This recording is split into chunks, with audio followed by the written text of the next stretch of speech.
ओम शांति। आज 19 सितंबर 2025। आज के ईश्वरी महावाक्यों में हमारे परम पिता परमात्मा शिव कहते हैं, मीठे बच्चे, इस बेहद के नाटक में तुम आत्माओं को अपना अपना पार्ट मिला हुआ है। इस बेहद के नाटक में तुम आत्माओं को अपना अपना पार्ट मिला हुआ है। अभी तुम्हें ये शरीर रूपी कपड़े उतार कर जाना है, फिर नए राज्य में आना है। प्रश्न: बाप कोई भी कार्य प्रेरणा से नहीं करते, उनका अवतरण होता है, ये किस बात से सिद्ध होता है? उत्तर: बाप को कहते ही हैं करण करावनहार। प्रेरणा का तो अर्थ है विचार।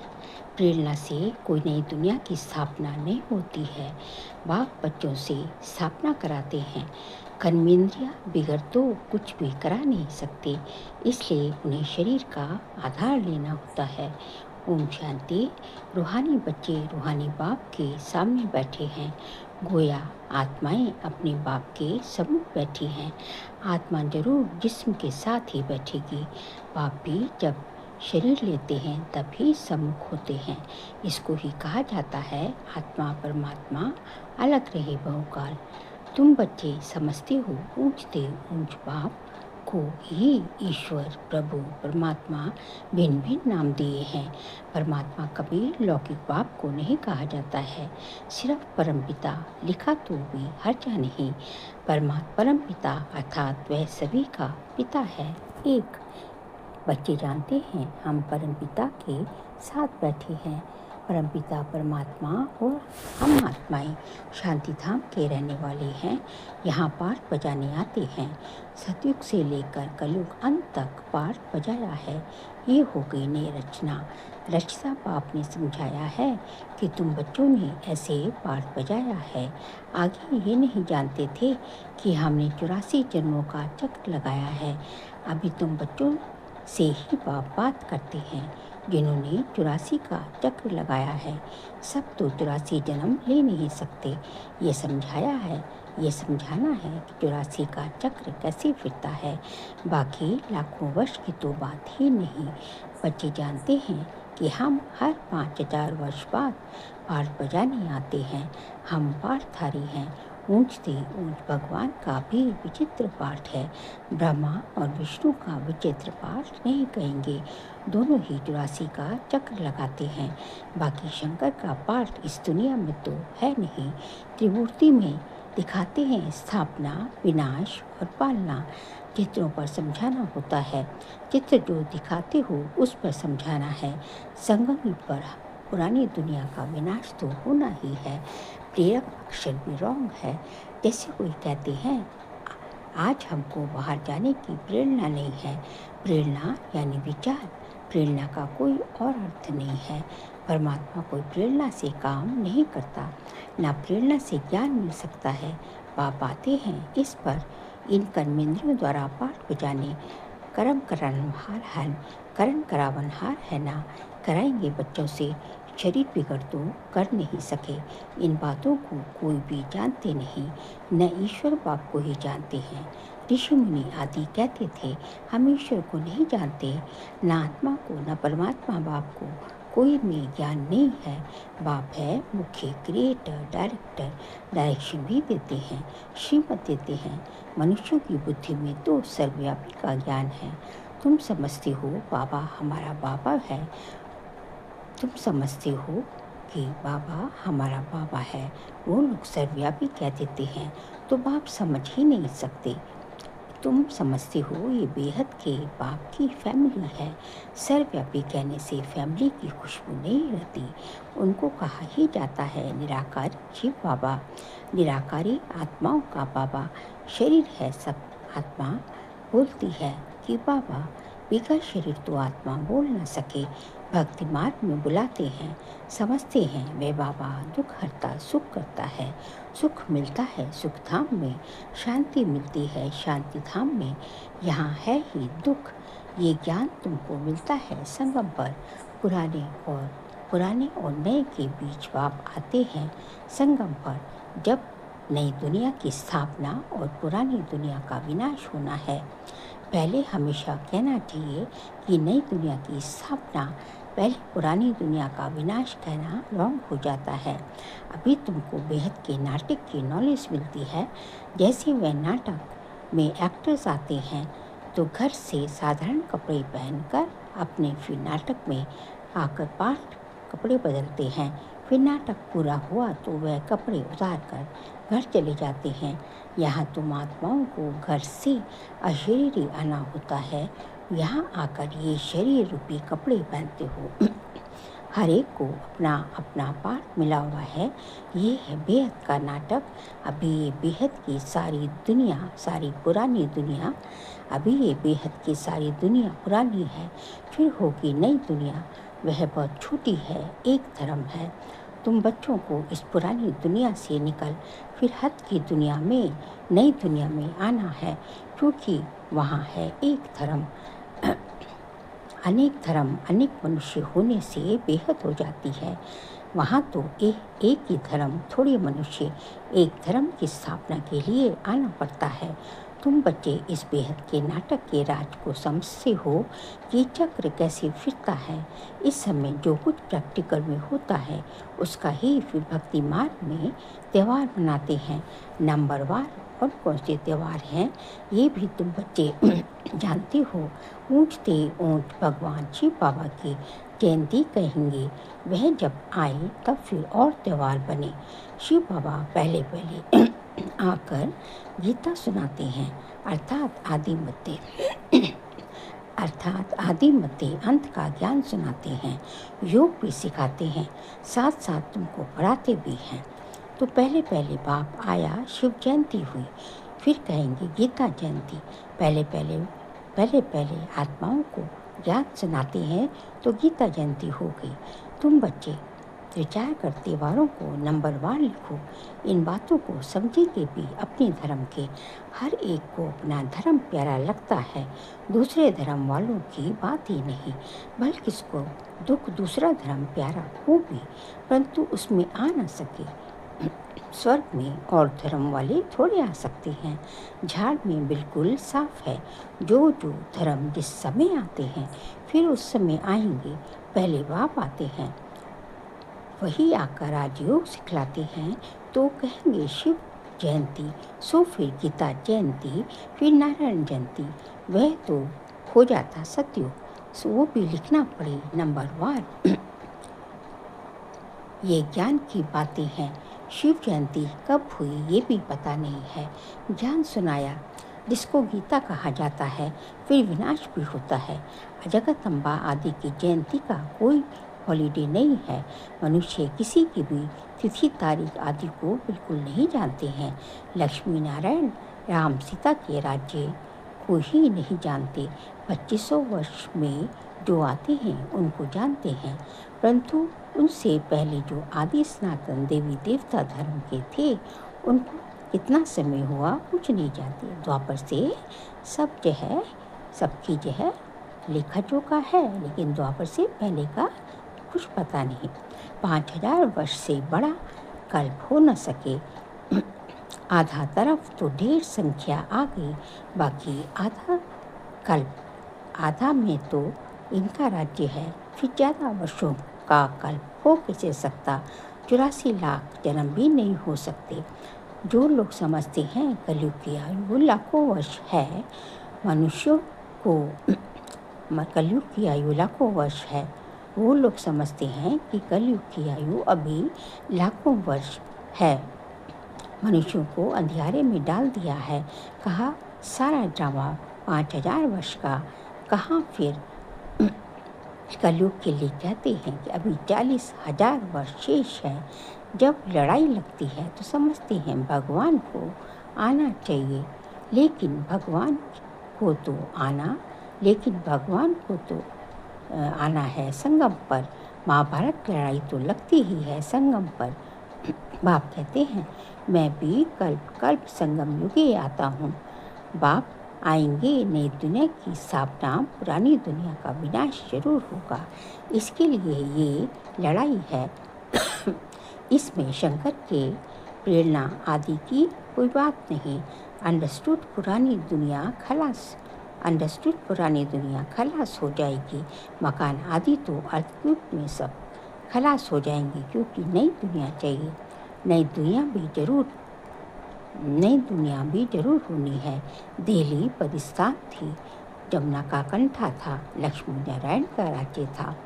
चित्र भी है लक्ष्मी नारायण का स्वर्ग का ही, लक्ष्मी नारायण को स्वर्ग का ही कहेंगे। तुम बच्चों ने साक्षात्कार भी किया है, शुरू में साक्षात्कार होता था। तुम बच्चों ने साक्षात्कार भी किया है कि कैसे स्वयंवर होता है। ये सब पॉइंट्स बाबा रिवाइज कराते हैं। अच्छा, पॉइंट्स याद नहीं पड़ते हैं तो बाबा को याद करो। बाप भूल जाता है तो टीचर को याद करो। टीचर जो सिखलाती है वह भी जरूर याद आएगा ना। टीचर भी याद रहेगा, नॉलेज भी याद रहेगी। स्टूडेंट्स उद्देश्य भी बुद्धि में है, याद रखना ही पड़े, क्योंकि तुम्हारी स्टूडेंट लाइफ है।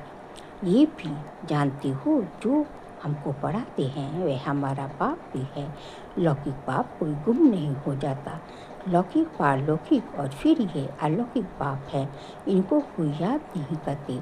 लौकिक बाप से तो वर्षा मिलता है, अभी तक अंत तक याद रहती है। लौकिक बाप से तो वर्षा मिलता है, अंत तक याद रहती है। शरीर छोड़ा फिर दूसरा बाप मिलता है, जन्म बाय जन्म लौकिक बाप मिलते हैं।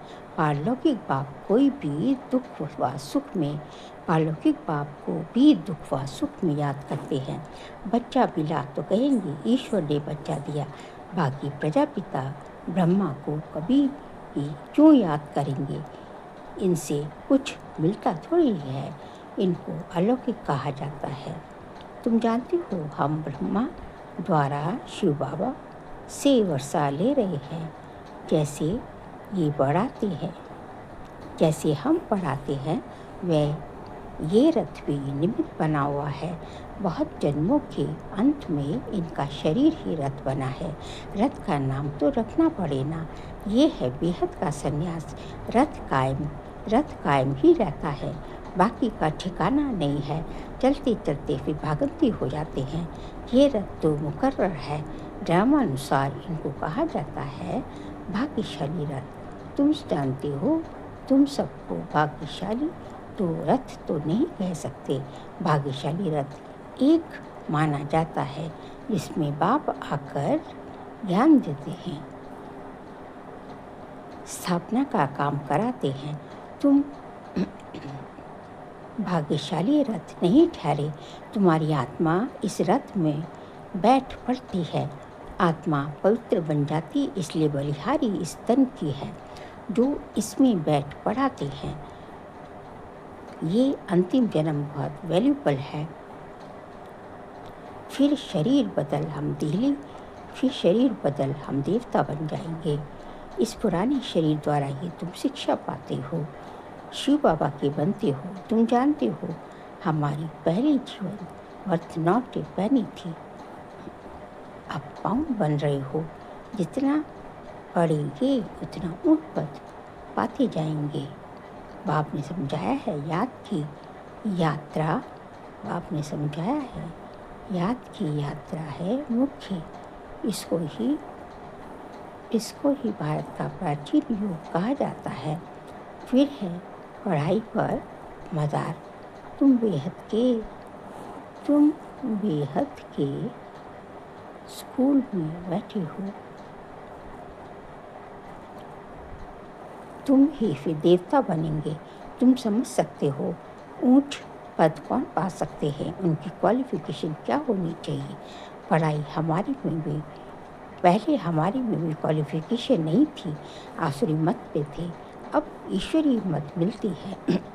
आसुरी मत से हम उतरती कला में चढ़ते हैं। ईश्वरीय मत से चढ़ती कला पे आते हैं। ईश्वरीय मत देने वाला एक है, आसुरी मत देने वाले अनेक हैं। माँ बाप भाई बहन टीचर गुरु कितनों की मत मिलती है। अभी तुमको एक की मत मिलती है जो 21 जन्म काम करती है, तो ऐसी श्रीमत पर चलना चाहिए ना। जितना चलेंगे उतना श्रेष्ठ पद पाएंगे, कम चलेंगे तो कम पद मिलेगा। श्रीमत है ही भगवान की, ऊंच से ऊंच परमात्मा की। जिसको ऊंच से ऊंच भगवान की है, जिसने श्री कृष्ण को ऊंच से ऊंच बनाया, फिर नीच से नीच रावण ने बनाया। आप गोरा बनाते, भगवान गोरा बनाते, फिर रावण सावरा बनाते। बाप सबको बाप वर्षा देते हैं, वह तो है ही साइलेंस वर्ड, वह तो है ही वॉइसलेस वर्ड। वह क्या सत्य देवताओं की महिमा गाते हैं, सर्वगुण संपन्न 16 कला सद्गुण। सतयुग में आत्मा और शरीर दोनों पवित्र होते हैं। देवताओं को सब जानते हैं, वो संपूर्ण निर्विकारी होने के कारण संपूर्ण विश्व के मालिक बनते हैं। अभी नहीं हैं, फिर बन रहे हैं। बाप भी संगम युग पर ही आते हैं। ब्रह्मा के द्वारा ब्राह्मण रचे जाते हैं। ब्रह्मा के बच्चे तो तुम सब ठहरे, वह है ग्रेट ग्रेट ग्रैंडफादर। बोलो, प्रजापिता ब्रह्मा का नाम नहीं सुना है? परमपिता परमात्मा ब्रह्मा द्वारा ही सृष्टि रचेंगे ना। ब्राह्मण कुल है, ब्रह्मा मुख वंशावली भाई बहन हो गए। यहाँ राजा रानी की बात नहीं, यहाँ राजा रानी की बात नहीं, ये ब्राह्मण कुल तो संगम का थोड़ा समय चलता है, 100 वर्ष का है ना। राजाई ना पांडवों की है ना कौरवों की। अच्छा, मीठे मीठे सिखिलते बच्चों प्रति माता पिता और दादा का याद प्यार और गुड मॉर्निंग। रूहानी बाप की रूहानी बच्चों को नमस्ते। हम रूहानी बच्चों की रूहानी बाप दादा को नमस्ते नमस्ते, गुड मॉर्निंग, शुक्रिया बाबा, शुक्रिया। सार के लिए पॉइंट है, इस 21 जन्म श्रेष्ठ पद का अधिकारी बनने के लिए सब आसुरी बातों को छोड़ एक ईश्वरीय मत पर चलना है, संपूर्ण वॉइसलेस बनना है। सेकंड पॉइंट, इस पुराने शरीर